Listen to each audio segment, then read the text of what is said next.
కుంభకోణం. పరారీలో ఉన్న ముంబై మాజీ మేయర్ అరుణ్ గోఖలే. రే ముందు వాడు ఎక్కడున్నాడో వెతకట్రా. వాడు పోలీసులకు దొరికితే నేను పోతా, నాతో పాటు చాలా మంది పోతారు. ముందే వాడు పిరికి వదవ, ఎవరికి ఏం చెప్తాడో తెలీదు. చివరికి గవర్నమెంట్ కూడా పడిపోద్ది. వాడి ఫ్యామిలీలో అందరిని చంపేయండి. Just finish them of. No, try to be strict with them. Phone.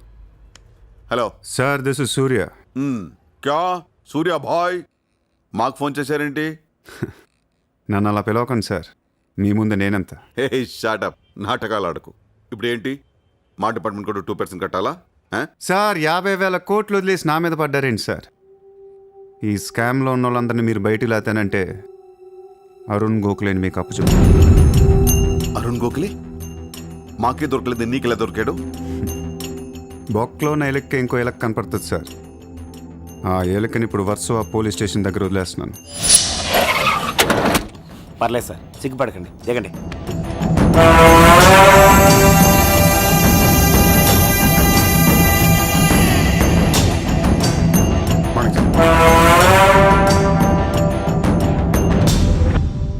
Arun Gokhale దొరికాడు సార్. 2 రోజుల్లో అన్ని పేర్లు బయటకు వస్తాయి. లిస్టులో మొదటి పేరు మీదే ఉంటుందని బయట అందరూ అనుకుంటున్నారు. మీరేమంటారు?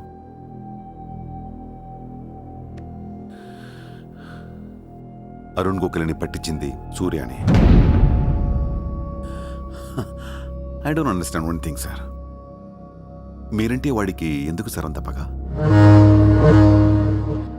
వాడెవడో నాకు తెలీదు, ఇప్పుడు దాకా వాడిని చూడలేదు కూడా. మీకు తెలుసు sir. You know him. He was Born in Chicago. వాడు అమెరికన్ సిటిజన్. గుర్తు రావట్లేదా? లేదే. 18 ఏళ్ల క్రితం మీరు పబ్లిక్ మీటింగ్లో ఉండగా ఓ 14 ఏళ్ల కుర్రాడు మిమ్మల్ని పొడిచాడు.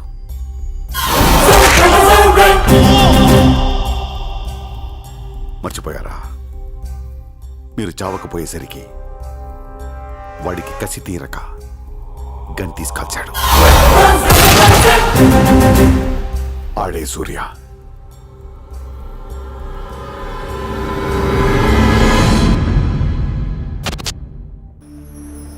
వాడు మామూలుడు కాదే. Don't miss him. వాడి సంగతి నాకు తెలుసే. ఏదో ఒక రోజున వాడు ముంబైని కొనిస్తాడు. వాడు రిచ్ కిడ్ అని నువ్వు టెంప్ట్ అయ్యా. వాడు రోడ్ సైడ్ కిడ్ అని తెలిసి నేను ఇష్టపడ్డాను, కానీ నన్ను మోసం చేశాడు. No, he's in love with you. ఉన్న రిలేషన్ ని పాడు చేసుకోవద్దే. వాడున్న బిజీకి నిన్ను వదిలేస్తాడు. చిత్ర, నా మాట విను. వాడు వేసి ఒక్కొక్క అడుగు 100 సార్లు ఆలోచిస్తాడు. వాడు ఎక్కడికో వెళ్ళిపోతాడు చూడు.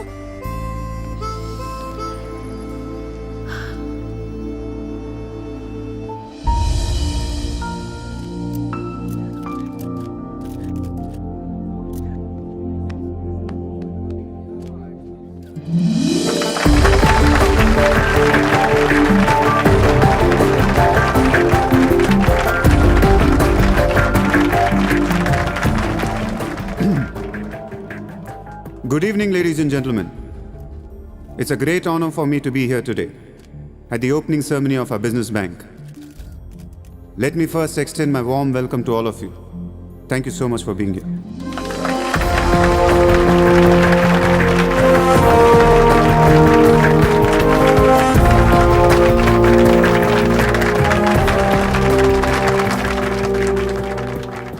अपने देश को आगे ले जाने के लिए, देश की तरक्की के लिए एक युवा सूर्या ने बैंक खोला. मैं तो कहता हूं ऐसा नौजवानों को पॉलिटिक्स में आना चाहिए, तभी तो हमारा देश तरक्की करेगा. मैं इसका बुलंद हौसलों को सलाम करता हूं. ఒకప్పుడు బ్యాంక్ రాబరీ చేసిన వాడు ఇప్పుడు బ్యాంక్ పెట్టడం, దానికి నేను చీఫ్ గెస్ట్. బ్లాక్ మనీ దాచుకుంటానికేనా ఇది? అవును సార్, ఇండియాకి స్విస్ బ్యాంక్ లాంటిది సార్.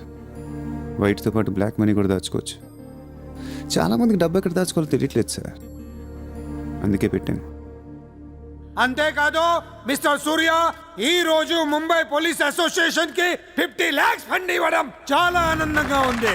ఇలాంటి యువశక్తి మన దేశానికి ఫెంటాస్టిక్. పబ్లిక్ సొమ్ము తిరిగి మాకే ఫండ్ ఇస్తున్నావా? మీది మాది కాదు సార్.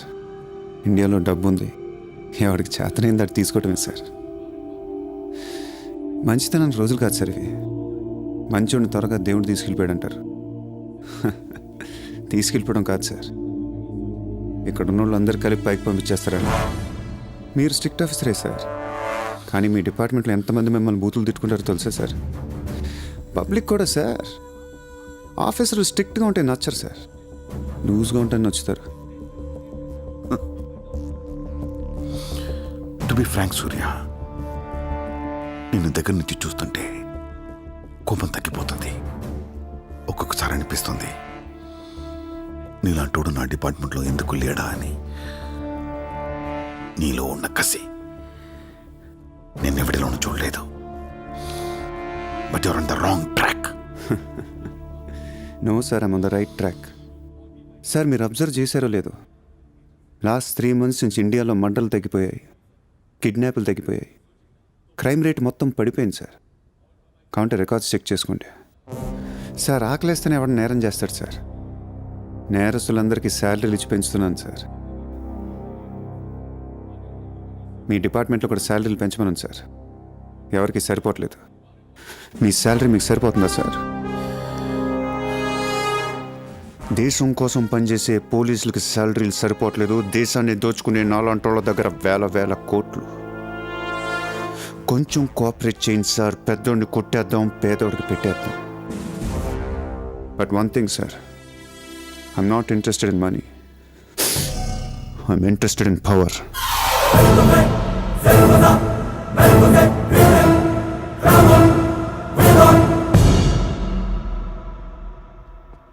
सूर्या, तुम हमें बहुत पसंद आया. तुमने जिस तरह लालू को सपोर्ट किया हमें बहुत खुशी हुई. నువ్వు ఢిల్లీ ఎప్పుడు వచ్చినా నన్ను కలు. ఢిల్లీ నుంచి నీకేం కావాలన్నా నన్ను అడుగు. నీ ఢిల్లీకేం కావాలి? క్యా? నీకు ఢిల్లీ కావాలా లేదా? ఢిల్లీ మీద ఎక్కి కూర్చోవాలని ఉందా లేదా? बहुत है. क्या करेगा तू? రేపు ఎలక్షన్లో మీ పార్టీయే గెలవాలి, మీరే రూల్ చేయాలి. ఎలక్షన్కి అయ్యే ఖర్చు నేను పెట్టుకుంటాను. ఎంత పెట్టగలవు? ఇండియాలో ఎంపీగా పోటీ చేసే ఏ క్యాండిడేట్ అయినా సరే జేబులోంచి ₹1 తీయాల్సిన అవసరం లేదు, మొత్తం నేనే ఇస్తా. అసలు నీకు మొత్తం ఇండియాలో ఎన్ని సీట్లు ఉన్నాయో తెలుసా? ఒక్కొక్క సీటుకి ఎంత ఖర్చు అవుతుందో తెలుసా? యావరేజ్ ఒక్కొక్క సీటుకి 20 కోట్లు ఖర్చు పెట్టినా 10,000 కోట్లు అవుద్ది. ఇష్టం వచ్చిన మాట్లాడేంటి అసలు? మైండ్ ఉంది నీకు?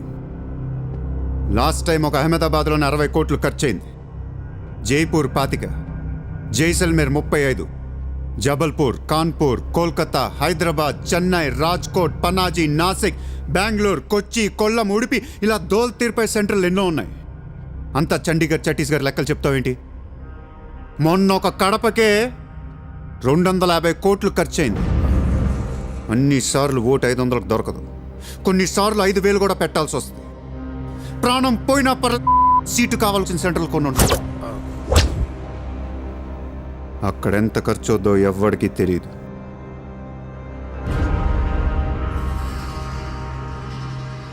సార్ పార్టీ తరపున మీరిచ్చేది ఎంత సార్? వాళ్ళు పర్సనల్గా ఎంత ఖర్చు పెడతారో తెలుసా సార్? ఎలక్షన్ ముందు 2 ఏళ్ల నుంచి జనాన్ని మేపటానికి ఇల్లు వాకిళ్ళు అమ్మేసుకుని ఉంటారు సార్. లాస్ట్ టైం ఎలక్షన్కి 25,000 కోట్లయింది. ఇప్పుడు ఖర్చులు పెరిగాయి కాబట్టి ఇంకో పావులా వేసుకుందాం. ఈసారి ఎలక్షన్కి 35,000 కోట్లు అవుతుంది, మొత్తం నేనే ఇస్తా.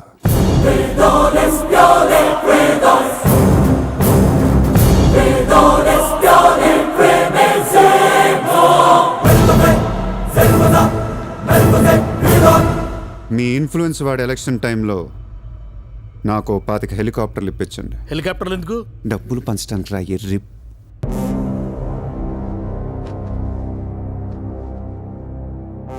మీ హైకమాండ్తో మాట్లాడండి, మీ సార్కి సూర్య గురించి చెప్పండి. సార్ నాకు ఢిల్లీ నుంచి ఏమొద్దు సార్, నేనే మీకు ఢిల్లీ ఇస్తాను.